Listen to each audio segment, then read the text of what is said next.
नमस्कार, जय हिंद। मैं मोहन पाठक और आज एक बड़ी अपडेट ये निकल के आ रही है कि कोई सरकार एक योजना लॉन्च करती हो और उसी सरकार के अधिकारी उसी योजना को फर्जी बता देते हो। ऐसा आपने भारत में पहले शायद ही कभी सुना होगा। मैंने तो नहीं सुना था कि वहाँ के मुख्यमंत्री द्वारा या वहाँ की सरकार द्वारा कोई योजना लॉन्च की जा रही हो और उन्हीं के अधिकारी फिर आकर कहें कि ऐसी कोई योजना है ही नहीं।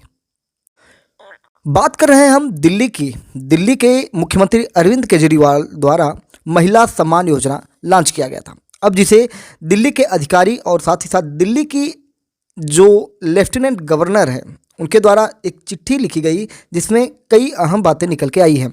उन सारी चीज़ों पर हम डिटेल में चर्चा करेंगे। आइए जानते हैं पूरी खबर क्या है। तो हमने आपको बताया कि दिल्ली के पूर्व मुख्यमंत्री अरविंद केजरीवाल ने जिस मुद्दे को कवच बनाया, आम आदमी पार्टी ने जिस कार्ड के जरिए दिल्ली चुनाव जीतने की रणनीति बनाई, उसी को लेफ्टिनेंट गवर्नर ने रेड कार्ड दिखा दिया। लेफ्टिनेंट गवर्नर ने आम आदमी पार्टी के 2100 और रुपए वाली जो महिला स्कीम थी, यानी कि महिलाओं को 2100 रुपये दिए जाएंगे, इस स्कीम पर जांच के आदेश दे दिए हैं। दिल्ली के मुख्य सचिव और डिविजनल कमिश्नर को अलग अलग चिट्ठियां लिखी गई हैं। एलजी ने इसमें कई बातों को हाईलाइट्स किया है। इसमें कहा गया है कि जिसमें कहा गया कि 2100 रुपये वाली आम आदमी पार्टी की महिला सम्मान योजना की जांच की जाएगी। यानी कि योजना लॉन्च हुई है, अब उसकी जांच होगी। कांग्रेस नेता संदीप दीक्षित ने आरोप लगाया था कि पंजाब की खुफिया पुलिस उनके घर तक पहुंची है। तीसरी बड़ी बात, पंजाब से दिल्ली चुनाव के लिए पैसे ट्रांसफ़र किए गए हैं। यानी कि दिल्ली चुनाव लड़ने के लिए आम आदमी पार्टी को पंजाब सरकार द्वारा पैसे दिए गए हैं। अगर देखिए पार्टी को डोनेशन मिला है किसी कंपनी के द्वारा या वो दूसरी बात होती है, लेकिन अगर पंजाब सरकार के द्वारा या वहाँ, क्योंकि पंजाब में इस समय आम आदमी पार्टी की ही सरकार है, तो भाई अपनी दूसरे राज्यों को सहयोग करके वो चुनाव जीतने का प्रयास तो करेगी ही। खैर, बात करें तो अरविंद केजरीवाल इस समय फॉर्म में दिखाई दे रहे हैं और कई योजनाओं को लॉन्च करने की कोशिश कर रहे हैं जिससे चुनावी लाभ लिया जा सके। लेकिन पंजाब से दिल्ली चुनाव के लिए पैसे वाली बात एलजी ने करके कहीं ना कहीं उनको टीस जरूर पहुंचाई है। कांग्रेस नेता संदीप दीक्षित ने आम आदमी पार्टी पर वादे पूरे न करने का आरोप लगाया है। उन्होंने महिला सम्मान योजना पर सवाल भी उठाई है। उन्होंने कहा कि कैबिनेट से मंजूरी के बावजूद अब तक इसका नोटिफिकेशन जारी क्यों नहीं किया गया। संदीप दीक्षित ने यह भी कहा कि आम आदमी पार्टी के नेता दावा करते हैं कि महिला सम्मान योजना को कैबिनेट से मंजूरी मिल गई है, लेकिन इसका नोटिफिकेशन है कहाँ। देखिए, जब तक गजट नहीं आ जाए या नोटिफिकेशन ना आ जाए या राजपत्र ना आ जाए, तो तब तक कोई भी रूल्स फॉलो नहीं किया जा सकता है, ना कोई कानून बन सकता है, ना ही किसी प्रकार की योजना लॉन्च हो सकती है। आपने पंजाब में भी ऐसा ही वादा किया था, लेकिन उसे कभी पूरा नहीं कर पाए। वहीं बीजेपी ने भी रगे हाथ इसमें अरविंद केजरीवाल को ले लिया। वहीं बीजेपी नेता परवेश वर्मा ने कहा कि केजरीवाल ने पंजाब में ऐलान के बाद अपना वादा पूरा नहीं किया, लेकिन दिल्ली में झूठ बोल रहे हैं, महिलाओं के झूठे कार्ड बना रहे हैं। सरकार ने स्कीम लॉन्च नहीं की, लेकिन झूठे कार्ड बना रहे हैं। ये एक बहुत बड़ा घोटाला है। यानी कि घोटाले का आरोप लगाया कि जब योजना है ही नहीं तो योजना लॉन्च कैसे हो सकती है और कार्ड कैसे बनाए जा सकते हैं। दिल्ली एलजी के आदेश पर आम आदमी पार्टी भड़की हुई है। आम आदमी पार्टी ने भी कुछ बातें कही। उसने कहा कि एलजी ऑफिस से नहीं, आदेश एलजी ऑफिस से नहीं, अमित शाह के ऑफिस से आया। यानी कि ये दिल्ली में जो उपराज्यपाल हैं उनकी बात ना करके ये कह रहे हैं कि ये गृह मंत्री अमित शाह के द्वारा ये सारी चीज़ें की जा रही। बीजेपी पर हमला बोलने के लिए केजरीवाल ने खुद माइक थामा है।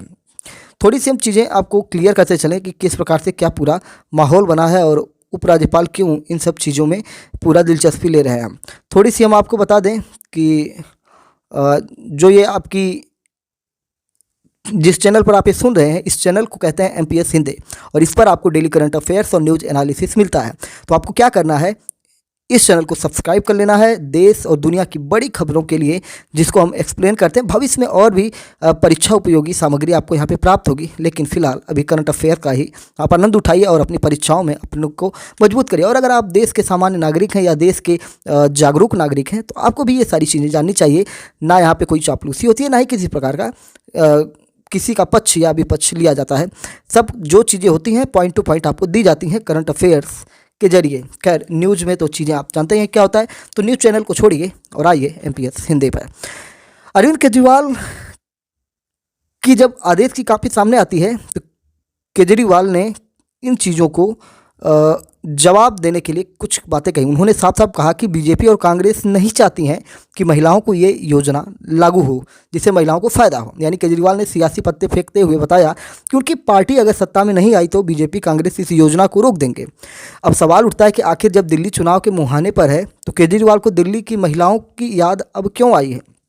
आखिर महिला सम्मान योजना के तहत क्या चुनाव से पहले दिल्ली की महिलाओं के खाते में पैसे आ सकेंगे? ऐसा तो नहीं है कि आम आदमी पार्टी रजिस्ट्रेशन के नाम पर उलझाकर वोटों की फसल काटना चाहती हो और सभी ने इसी चीज़ को लेकर पलटवार किया है। कुछ ऐसे प्रदेश हैं जहां महिलाओं से जुड़ी स्कीम आई हैं और उस स्कीम को लाने के बाद सरकार को फ़ायदा हुआ और चुनाव भी जीते। जैसे मध्य प्रदेश में हुआ था, महाराष्ट्र में हुआ था। आपको सब चीज़ें थोड़ा डिटेल में आपको बता दें कि कहाँ कहाँ पर कौन कौन सी योजना चल रही हैं। जैसे कि मध्य प्रदेश के मुख्यमंत्री ने लाडली बहन योजना के जरिए वहाँ पे फिर से वापसी की थी। हालांकि शिवराज सिंह चौहान मुख्यमंत्री ना बने, उनकी ही लाडली बहन योजना थी और शिवराज सिंह चौहान को मध्य प्रदेश में मामा के नाम से जाना जाता है, सबके मामा हैं। लेकिन अभी वो केंद्र सरकार में कृषि मंत्री के तौर पर एक तरह से हैं देखा जाए तो बीजेपी ने इससे वहाँ पे अपने सरकार रिपीट कर ली थी और इसी योजना को मार्च 2023 में लॉन्च किया गया था, जिसके तहत महिलाओं को 1000 रुपये हर महीने दिए जाने का वादा किया गया था।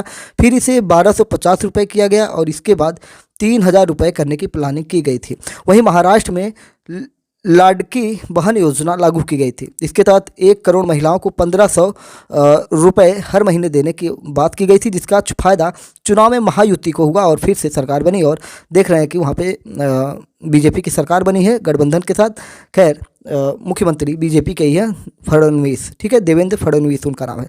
इसी तरह की योजना झारखंड में मैया सम्मान योजना के तहत अगस्त से महिलाओं को 1000 रुपये हर महीने दिया गया, जिसका फ़ायदा हेमंत सोरेन सरकार को मिला और फिर से उनकी वापसी हुई, जबकि हेमंत सोरेन पर आरोप लगे थे और उसके बाद जेल में गए थे।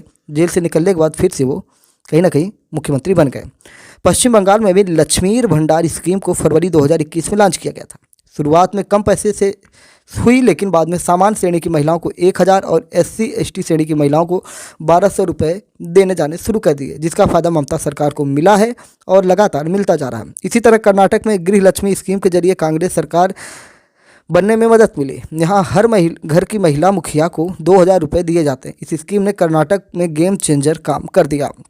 यानी राजनीति का ये फार्मूला जिसके जरिए चुनाव जीता जा सकता है, इसी फार्मूले को जब केजरीवाल दिल्ली में भी दोहराना चाहते हैं तो उस पर ग्रहण लग गया है। सवाल उठ रहे हैं कि आखिर सत्ता में बैठी एक पार्टी कैसे महिलाओं से ये कह सकती है कि केजरीवाल को वोट दो तभी इस स्कीम का फ़ायदा मिलेगा। महिलाओं से यह कहते हुए जब कार्ड बनाए जा रहे हैं कि इस स्कीम का फ़ायदा तभी होगा जब केजरीवाल को वोट दोगे, तो इन सारी चीज़ों को लेकर कंट्रोवर्सी तो होनी लाजमी है।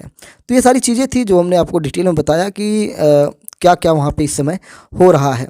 और भी चीज़ें हैं जो आपको जान लेनी चाहिए इन सारी चीज़ों के लिए।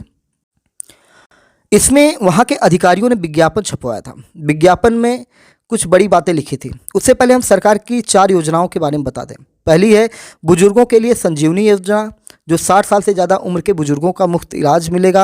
18 दिसंबर को केजरीवाल ने कहा था कि ये इलाज सभी बुजुर्गों के लिए मुफ्त होगा, चाहे वो किसी भी कैटेगरी में आते हुए। वहीं महिला सम्मान योजना 12 दिसंबर को केजरीवाल ने इस पर कहा कि 18 साल से ज़्यादा उम्र वाली महिलाओं को हर महीने 1000 रुपये मिलेंगे। आप सरकार में दोबारा में सत्ता में आने के बाद इस रकम को बढ़ाकर 2100 रुपये प्रतिमाह कर दिए जाएंगे।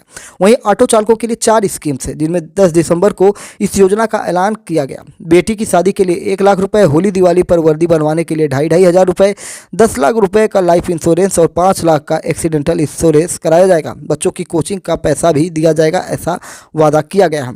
बुजुर्गों के लिए पेंशन की स्कीम की बात की गई, जिसमें 21 नवंबर को केजरीवाल ने इस स्कीम को दोबारा शुरू करने का ऐलान किया। 60 से 69 साल तक के बुजुर्गों को हर महीने 2000 रुपये दिए जाएंगे।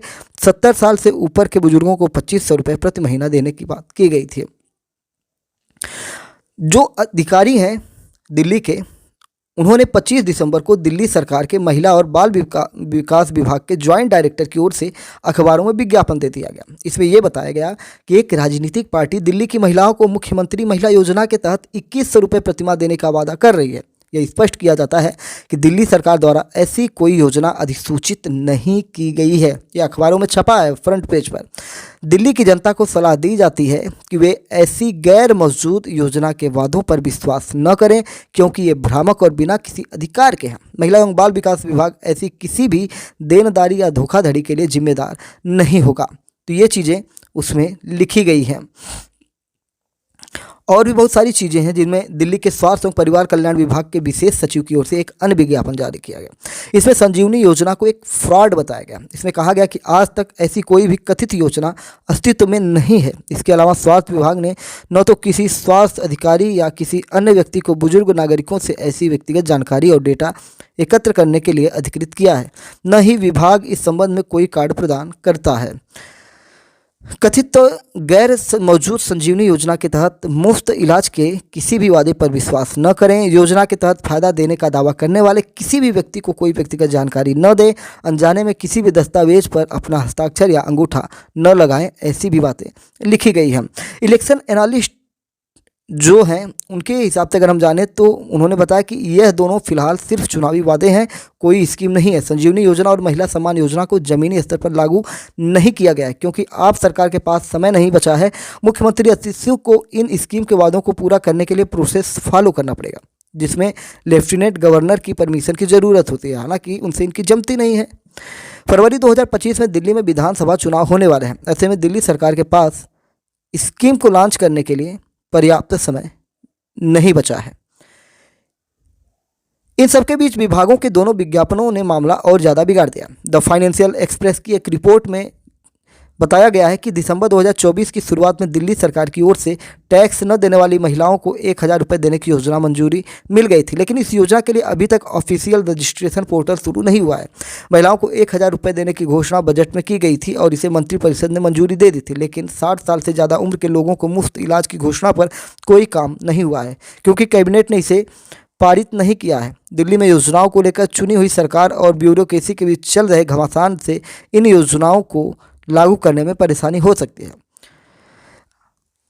इस कंट्रोवर्सी के बावजूद दिल्ली में आपको हराना भाजपा के लिए बहुत मुश्किल है, क्योंकि भाजपा के सबसे सुस्त नेता दिल्ली के प्रदेश कार्यालय में बैठते हैं, ऐसा कई लोगों का आरोप है और कई ऐसे एक्सपर्ट बोलते हैं। वो सिर्फ प्रधानमंत्री मोदी और गृह मंत्री अमित शाह के भरोसे बैठे हैं। आम आदमी पार्टी को हराने के लिए भाजपा को केजरीवाल की टक्कर का एक नेता उतारना होगा जो दिल्ली में सीएम का चेहरा बन सके।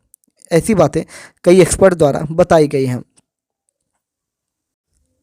अच्छा, ये दिल्ली सरकार और दिल्ली के अफसरों का कोई ये पहला मामला नहीं था, क्योंकि इससे पहले भी कई मामले थे जिनमें सरकार की बात को अफसरों ने काट दिया। नवंबर 2024 में दिल्ली सरकार में पर्यावरण मंत्री गोपाल राय के एक मीटिंग बुलाई गई थी, जिसमें संबंधित विभाग के बड़े अधिकारी नहीं पहुंचे। इस वजह से मंत्री राय ने मीटिंग कैंसिल कर दी। यह पहली बार दिल्ली की राज्य सरकार में हुआ जब मंत्री के बुलावे पर अधिकारी पहुंचे ही नहीं। अगस्त 2024 में दिल्ली के तत्कालीन मुख्यमंत्री अरविंद केजरीवाल के जेल में होने के चलते मंत्री गोपाल राय ने जीएडी के अतिरिक्त मुख्य सचिव नवीन कुमार चौधरी को एक पत्र लिखा। राय ने लिखा था कि केजरीवाल की जगह 15 अगस्त को अतिथि दिल्ली में तिरंगा फहराएंगे। इस पत्र का रिप्लाई करते हुए चौधरी ने इसे अवैध करार दिया था। वहीं अगस्त 2024 की घटना है जिसमें केजरीवाल सरकार में मंत्री राजकुमार आनंद ने अप्रैल में इस्तीफा दे दिया। 6 अगस्त को मंत्री गोपाल राय ने जीएडी के अतिरिक्त मुख्य सचिव नवीन कुमार चौधरी को पत्र लिखा और इस पत्र में राय ने आनंद के सभी विभागों के अधिकारियों को अतिथि को रिपोर्ट करने का आदेश देने के लिए कहा, लेकिन मुख्य सचिव ने नियमों का हवाला देते हुए इसे फिर से मना कर दिया। वहीं मई 2023 में दिल्ली सरकार के मंत्री सौरभ भारद्वाज ने सर्विसेज विभाग के सचिव आशीष मोरे को हटाने का फैसला किया था। मंत्री सौरभ के इस फैसले की सूचना आशीष मोरे को मिल गई। इसके बावजूद उन्होंने सरकार के आदेश को अनदेखा कर दिया। यानी कि कई चीज़ों पर टालमटोल हुई है अधिकारियों द्वारा। तो अधिकारी, दिल्ली के जो अधिकारी हैं, ये क्यों बात नहीं मानते हैं? कुछ नियम कानून होगा, क्योंकि हर राज्य के अधिकारी अपने राज्य सरकार की बात मानते हैं, लेकिन दिल्ली में ऐसा क्यों नहीं है? 19 मई 2023 को केंद्र सरकार राष्ट्रीय राजधानी क्षेत्र दिल्ली अध्यादेश लेकर आई थी। संशोधन अध्यादेश था। इसके तहत दिल्ली के अधिकारियों का ट्रांसफर और पोस्टिंग से जुड़े अंतिम फैसला लेने का हक उपराज्यपाल यानी लेफ्टिनेंट गवर्नर को दे दिया गया था। इस अध्यादेश के मुताबिक दिल्ली में तैनात डॉनिक्स कैडर के ग्रुप ए अधिकारियों से जुड़े फैसले राष्ट्रीय राजधानी लोक सेवा प्राधिकरण यानी NCCSA करता है। इसमें अफसरों के ट्रांसफ़र से लेकर उनके खिलाफ डिसिप्लिनरी प्रोसीडिंग जैसी कार्यवाही शामिल है। दानिश कैडर यानी Delhi, Andaman and Nicobar, Lakshadweep, Daman and Diu, Dadar Nagar Haveli के सिविल सर्विसेज अधिकारी आते हैं। राष्ट्रीय राजधानी लोक सेवा प्राधिकरण में 3 मेंबर होते हैं, जिनमें दिल्ली के मुख्यमंत्री जो अध्यक्ष पद पर होते हैं, दिल्ली के मुख्य सचिव होते हैं और दिल्ली के गृह प्रधान सचिव होते हैं। प्राधिकरण को सभी दानिश के अधिकारियों के ट्रांसफर और पोस्टिंग से जुड़े डिसीजन लेने का हक होता है। आखिरी फैसला एलजी लेते हैं, यानी अगर एलजी को प्राधिकरण का कोई फैसला ठीक नहीं लगा तो वो उसे बदलने के लिए वापस लौटा सकते हैं। फिर भी अगर प्राधिकरण इसमें चेंज नहीं करता है तो लास्ट डिसीजन एलजी का ही होता है। वहीं दूसरे राज्यों में अफसरों की ट्रांसफ़र और पोस्टिंग का अधिकार राज्य सरकार के पास होता है। ऑल इंडिया सर्विसेज एक्ट 1969 के मुताबिक किसी भी राज्य सरकार के तहत काम करने वाले अफसरों पर केंद्र सरकार किसी भी तरह का एक्शन नहीं ले सकती। इसमें ट्रांसफ़र और पोस्टिंग के मामले भी शामिल है। इस कानून के तहत ऑल इंडिया सर्विसेज के अधिकारियों को नियुक्ति होती है। दिल्ली की मुख्यमंत्री अतिशी ने एक बयान जारी करके इन दोनों नोटिस को झूठा बताया था। सीएम अतिशी ने कहा कि जो नोटिस आज छपे हैं वो गलत हैं। कुछ अफसरों पर भाजपा ने दबाव बनाकर गलत सूचना छपवाई है। अफसरों के खिलाफ एडमिनिस्ट्रेटिव और पुलिस कार्रवाई होगी। कैबिनेट का नोटिफिकेशन जनता के बीच आया है। खैर, राष्ट्रीय राजधानी क्षेत्र यानी कि संशोधन अध्यादेश 2023 के मुताबिक दिल्ली की मुख्यमंत्री अतिशी सीधे सीधे अफसरों पर कोई एक्शन ले ही नहीं सकती हैं। अफसरों का ट्रांसफर, सस्पेंड या किसी भी तरह के एक्शन के लिए उन्हें national capital civil service authority में मामले को ले जाना होगा, जहां उनके साथ दिल्ली के मुख्य सचिव और गृह प्रधान सचिव मामले पर चर्चा करेंगे। दिल्ली के मुख्य सचिव और गृह प्रधान सचिव केंद्र सरकार नियुक्त करती है। ऐसे में वो किसी एक्शन का समर्थन नहीं करेंगे। अगर फिर भी अथॉरिटी कोई एक्शन लेने का फैसला करती है तो उसमें आखिरी फैसला दिल्ली के उपराज्यपाल के ही माना जाएगा। तो इस प्रकार से कई चीज़ें हमने आपको एक्सप्लेन करते हुए बताया कि दिल्ली में क्या मामला चल रहा है, किस प्रकार से सब कुछ चुनावी दिखाई दे रहा है, चाहे इधर से हो चाहे उधर से हो, पलड़ा चुनावी दोनों तरफ से बराबर दिखाई दे रहा है। अब देखने वाली बात होगी कि 2025 में जो ही कुछ ही दिनों में आने वाला है और महीने 2 महीने के बाद चुनाव होने वाले हैं, तो क्या दिल्ली में सरकार फिर से आम आदमी पार्टी की रिपीट करेगी या कोई नई पार्टी या कोई गठबंधन की सरकार बनेगी, ये तो आने वाला समय और जनता के वोट की ताकत तय करेगा। अगर आप दिल्ली से हमें सुन रहे हैं और दिल्ली में आप वोटर हैं, वोटिंग का अधिकार है आपके पास, तो वोट देने जरूर जाइएगा, चाहे आप किसी भी पार्टी को दीजिएगा। जय नमस्कार। भारतीय सभी लोगों को मेरा नमस्कार है और चैनल पर नए तो एमपीएस हिंदी को सब्सक्राइब करके daily current affairs, news analysis के लिए हमारे साथ जुड़ जाइए। जय नमस्कार। भारत माता की जय।